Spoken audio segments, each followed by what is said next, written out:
안녕하세요. 오늘 우리가 함께 읽을 본문은 누가복음 19장 12절에서 15절입니다. 우리 한 목소리로 같이 한번 읽어볼까요? 예수께서 말씀하셨습니다. 어떤 귀족이 왕위를 받아오려고 먼 나라로 떠나게 됐다. 그래서 10명의 종을 불러 10문화를 주면서 말했다. 내가 돌아올 때까지 이 돈으로 장사를 하라. 그런데 백성들은 그를 미워하기에 사절을 뒤따라 보내며 우리는 이 사람이 왕이 되는 것을 원하지 않습니다. 라고 전하게 했다. 그러나 그 귀족은 왕이 돼 집으로 돌아왔다. 그는 자기가 돈을 준 종들을 불러 그들이 얼마나 장사를 했는지 알아보았다. 아멘. 오늘 본문은 예수님께서 예루살렘으로 향하시는 마지막 여정 중에 일어난 사건을 가리킵니다. 사람들은 예수님께서 예루살렘에 가셔서 이제 나라를 세우고 왕이 되실 것을 기대했지요. 그러나 예루살렘을 향한 예수님의 여정은 죽음, 곧 십자가에서 죽기 위한 여정이었습니다. 비유 속에 등장하는 귀족은 예수님을 가리킵니다. 예수님께서는 이 땅에 완전한 하나님의 아들이자 마지막 아담으로 오셔서 십자가에서의 대속을 완성하셨습니다. 그리고 부활하신 예수님께서는 제자들에게 지상 명령을 남기시고 하늘로 올라가셨지요.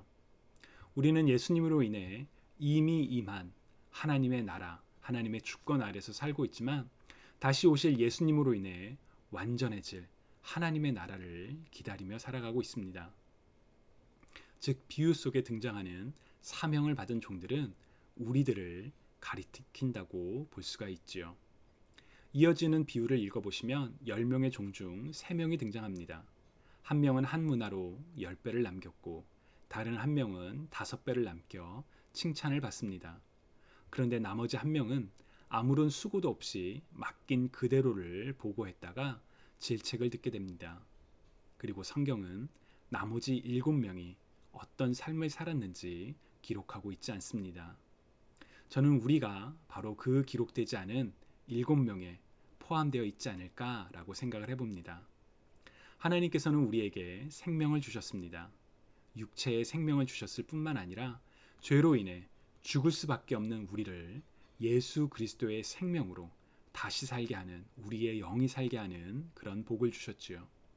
또한 우리로 하여금 각자의 자리에서 살아갈 수 있도록 능력과 소명을 주셨습니다.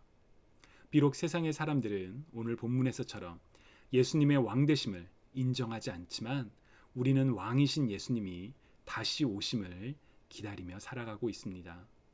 그런데 어떤 삶을 살아가고 있으신지요?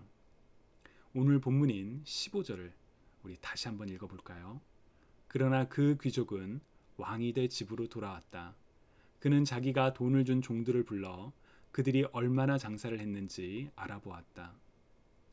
예수 그리스도의 삶과 죽음, 그리고 부활로 우리는 삶을, 생명을 얻었습니다. 주님의 삶과 죽음을 기억하는 사순절, 주님께서 주신 삶을, 생명을 하나님의 영광과 하나님께 기쁨이 되기 위하여 사용하는 우리가 되기를 간절히 소망합니다.